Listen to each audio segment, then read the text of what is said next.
Bah ça y est. Mais... Oui, ça y est, il y en a pas pour longtemps, le changement d'écran, il y en a pour Au début, je croyais qu'elle était là, à la minutes. médiathèque. Donc c'est pour ça que j'ai dit, attendez, je D'accord. vous l'envoie et Oui. j'arrive pour payer, quoi. Oui. C'était pas un souci. Oui, Ah, finalement, entre-temps, elle était rentrée. d'accord. Ça va, il y a du monde qui vient ici? Eh ben, c'est toujours pareil, hein, ça dépend des périodes. Ah ouais? Moi, je peux pas savoir, je peux pas savoir à l'avance c'est qui va venir demain réparer son téléphone. Parce que vous avez aussi des créneaux sur Internet, c'est ça? On peut prendre rendez-vous directement Mhm. sur mon site internet. Voilà, et après, voilà, il y a des périodes où oui, il y a beaucoup de monde, des périodes un peu moins, des périodes des fois, il y a pas trop de monde. Du coup, les périodes où il y a du monde, ça va compenser les périodes où il y a un peu moins de monde. Après, globalement, quand je lise sur le mois et sur l'année, ça va, j'arrive à en vivre. Ouais. Puis ça va faire Faites 10 pas autre ans. chose à côté. Non, ça va faire 10 ans que je fais que ça. J'ai commencé en février 2016 les réparations d'iPhone. Moi, de base, j'étais assistant de gestion. Donc, j'ai fait BTS assistant de gestion. J'ai terminé mon BTS, je l'ai eu. Et après, j'ai tout de suite voulu travailler. Du coup, la dame qui m'avait prise en stage.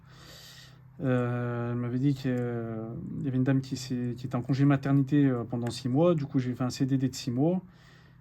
Après mon CDD, du coup, j'étais en recherche d'emploi. Et du coup, je voulais faire quelque chose d'autre en attendant de retrouver du travail. Je sais pas si vous connaissez le jailbreak pour modifier, personnaliser le C'est de téléphone. l'informatique, ça. C'est sur le téléphone. Ouais, ça. Du coup, moi j'aimais bien faire ça et je me suis dit pourquoi pas réparer les téléphones. Et je me suis formé tout seul sur internet avec les tutos, YouTube, etc. Puis après que la pratique aussi, à force d'en faire, j'avais acheté un iPhone 5 pour m'entraîner. J'avais tout de suite fait les réseaux sociaux, la page Facebook, Instagram, la Google Maps, etc.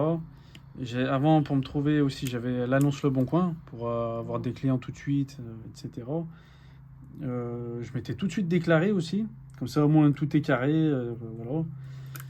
Voilà. Donc j'ai commencé à réparer comme ça. Après, j'ai retrouvé du travail en tant qu'assistant de gestion le mois d'après. Du coup, la journée, je faisais assistant de gestion et le soir, je rentrais, je faisais les réparations d'iPhone. J'ai fait les deux. Parce qu'ils vous les envoient aussi en colis, les réparations? Non. Oui, si, bien sûr. Il y a des personnes dans la France qui m'envoient des iPhones à réparer. Donc, ils me les envoient en colis, je les répare, après je leur renvoie.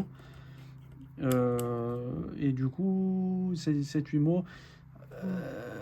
Après, j'ai arrêté assistant de gestion parce que je me voyais pas continuer à faire ça pendant longtemps. C'est dommage parce que j'aimais bien le métier. Mais les deux expériences que j'ai eues,